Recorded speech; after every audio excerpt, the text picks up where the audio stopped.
Sponsor Unnikrishnan പോറ്റിയെ പ്രത്യേക അന്വേഷണ സംഘം ഇപ്പോൾ ചോദ്യം ചെയ്യുന്നു എന്നതാണ്. അദ്ദേഹത്തെ കസ്റ്റഡിയിലെടുത്ത് ചോദ്യം ചെയ്യുന്നു എന്നതാണ് വിവരം. പക്ഷേ എവിടെയാണ് ഈ ചോദ്യം ചെയ്യൽ എന്നതിൽ വ്യക്തത വന്നിട്ടില്ല ഇതുവരെ. രഹസ്യ കേന്ദ്രത്തിൽ അദ്ദേഹത്തെ ഇപ്പോൾ ചോദ്യം ചെയ്യുന്നു. മനീഷ് മഹിവാലും വി ജയശങ്കറുമാണ് വിവരങ്ങളുമായി ചേരുന്നത്. മനീഷ് മഹിവാൽ, ഈ എവിടെ വെച്ച് ചോദ്യം ചെയ്യുന്നു എന്നുള്ളതിൽ പുതിയ സൂചന കിട്ടിയിട്ടുണ്ടോ മനീഷ്?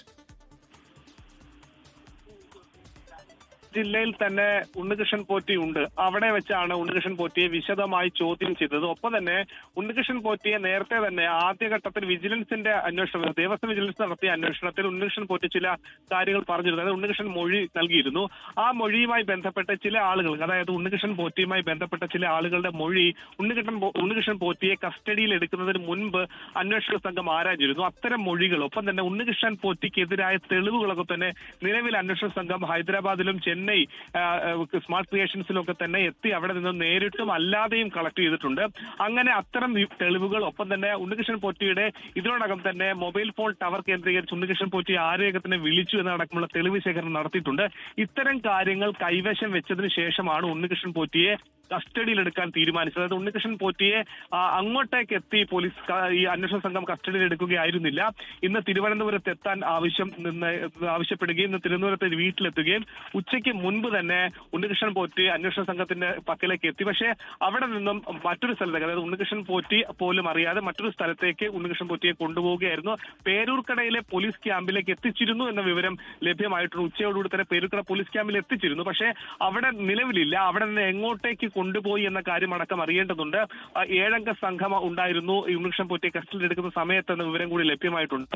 അതിനുശേഷം എങ്ങോട്ട് പോയി എന്നുള്ള കാര്യത്തിൽ വ്യക്തത വന്നിട്ടില്ല. നിലവിൽ ഉണ്ണികൃഷ്ണൻ പോറ്റിയെ സംബന്ധിച്ച് ഇത്രയും ദിവസം, അതായത് അന്വേഷണ സംഘം, ഈ പ്രത്യേക അന്വേഷണ സംഘം ഈ കേസ് ഏറ്റെടുത്തതിന് ശേഷം ഉണ്ണികൃഷ്ണൻ പോറ്റി ബാംഗ്ലൂരിലേക്ക് കടന്നു എന്നുള്ള വിവരം ലഭ്യമായിരുന്നു. അങ്ങനെ ബാംഗ്ലൂരിലേക്ക് പോയത് എന്തിനു വേണ്ടിയിട്ടെന്ന് അടക്കമുള്ള കാര്യങ്ങളിൽ നേരത്തെ തന്നെ അന്വേഷണ സംഘം ഉണ്ണികൃഷ്ണൻ പോറ്റിയുടെ ഫോണിലൂടെ ആരാഞ്ഞിരുന്നു. ആ സമയത്ത് ഉണ്ണികൃഷ്ണൻ പോറ്റി ആശുപത്രിയിൽ ചികിത്സ തേടിയതിനെ സംബന്ധിച്ച് ഉള്ള കാര്യങ്ങൾ പറഞ്ഞിരുന്നു. നാഡി സംബന്ധമായ അസുഖമുണ്ടെന്ന് പോറ്റി പറഞ്ഞിരുന്നു. അത് ദേവസ്വം വിജിലൻസിനോടും പറഞ്ഞിരുന്നു.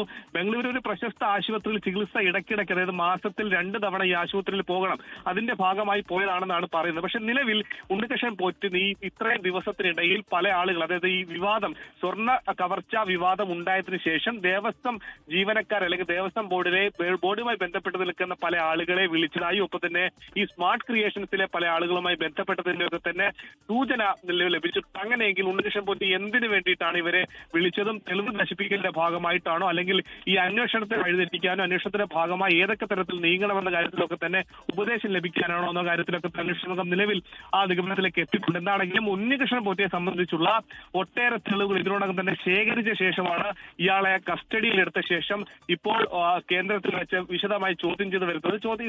സാധാരണഗതിയിൽ തന്നെ 24 മണിക്കൂറിലധികം ഒരു പ്രതിയെ കസ്റ്റഡിയിൽ വെക്കാൻ സാധിക്കാത്തത് കൊണ്ട് തന്നെ മറ്റ് കോടതിയിൽ ഹാജരാക്കേണ്ടി വരും. അതുകൊണ്ട് തന്നെ ഇന്ന് വിശദമായി ചോദ്യം ചെയ്ത് ഇന്ന് രാത്രി അല്ലെങ്കിൽ നാളെ രാവിലത്തേക്കൊക്കെ തന്നെ കോടതിയിൽ ഹാജരാക്കിയേക്കാം. കോടതിയിൽ ഹാജരാക്കിയ ശേഷം അതിന് മുൻപ് മെഡിക്കൽ അടക്കമുള്ള നടപടികളുണ്ട്. എന്നാണെങ്കിലും ഉണ്ണികൃഷ്ണൻ പോറ്റിയെ സംബന്ധിച്ചുള്ള കാര്യങ്ങളിൽ കൂടുതൽ വ്യക്തത അന്വേഷണ സംഘത്തിന് ഇതിനകം തന്നെ വരുത്താൻ സാധിക്കുമെന്നാണ് നമുക്ക് മനസ്സിലാക്കുന്നത്. അതുതന്നെയാണ് അന്വേഷണ സംഘത്തിന്റെയും ലക്ഷ്യം, അത്തരം കാര്യങ്ങളിലേക്ക് എത്താൻ. കാരണം ഇത്തരം ഒരു കാര്യത്തിൽ 6 ആഴ്ചക്കകം തന്നെ റിപ്പോർട്ട് നൽകണമെന്നാണ് കോടതിയുടെ നിർദ്ദേശം. അങ്ങനെ ഈ അന്വേഷണ പുരോഗതി 2 ആഴ്ച കൂടുമ്പോൾ ഹൈക്കോടതിയെ അറിയിക്കുകയും വേണം. അങ്ങനെ 2 ആഴ്ച, നിലവിൽ 1 ആഴ്ച പൂർത്തീകരിക്കുകയാണ്. ഇനി ദിവസങ്ങൾക്ക് ശേഷം കോടതിയിൽ 2 ആഴ്ച പൂർത്തിയാക്കുമ്പോൾ ഹൈക്കോടതിയിൽ ഇതുമായി ബന്ധപ്പെട്ട കാര്യങ്ങളിൽ വിശദമായ റിപ്പോർട്ട് അല്ലെങ്കിൽ ഇടക്കാല റിപ്പോർട്ട് നൽകേണ്ടതുണ്ട്. ഈ ഇടക്കാല റിപ്പോർട്ടിനുമായി ബന്ധപ്പെട്ട് ഉണ്ണികൃഷ്ണൻ പോറ്റിയെ അറസ്റ്റ് ചെയ്യുക അല്ലെങ്കിൽ ഉണ്ണികൃഷ്ണൻ പോറ്റി കസ്റ്റഡിയിലെടുത്ത് ചോദ്യം ചെയ്ത് കിട്ടുന്ന വിവരങ്ങൾ അത് ഏറ്റവും നിർണായകമാണ്. അത്തരം വിവരങ്ങൾ കൈമാറേണ്ടി വരും. അതുകൊണ്ട് തന്നെ വളരെ വിരളമായ ദിവസങ്ങൾ മാത്രം, വളരെ കുറഞ്ഞ ദിവസങ്ങൾ മാത്രമാണ് അന്വേഷണ സംഘത്തിന് മുമ്പിലുള്ളത്. 6 ആഴ്ചക്കുള്ളിൽ റിപ്പോർട്ട് കൊടുക്കേണ്ടതുള്ളതുകൊണ്ട് തന്നെ ഉണ്ണികൃഷ്ണൻ പോറ്റിയുമായി ബന്ധപ്പെട്ട അന്വേഷണത്തിൽ ടീമായി തിരിഞ്ഞുകൊണ്ടുള്ള വലിയ രീതിയിലുള്ള അന്വേഷണമുണ്ട്. എന്താണെങ്കിലും നിലവിൽ പേരൂർക്കടയിലെ പോലീസ് ക്യാമ്പിലേക്ക് എത്തിച്ചു, അതിനുശേഷം പിന്നീട് എങ്ങോട്ടേക്ക് കൊണ്ടുപോയി എന്ന കാര്യത്തിൽ ഒരു സ്ഥിരീകരണം ഉണ്ടായിട്ടില്ല. ഉന്മേഷ്, ലോകത്തെവിടെയായാലും ഏത് സമയത്തും 24 വാർത്തകളും ഓഗ്മെന്റഡ് റിയാലിറ്റി പാക്കേജുകളും എക്സ്പ്ലെയിനറുകളും വിശദമായി കാണാൻ ഞങ്ങളുടെ യൂട്യൂബ് ചാനൽ നിങ്ങൾക്ക് സബ്സ്ക്രൈബ് ചെയ്യാം.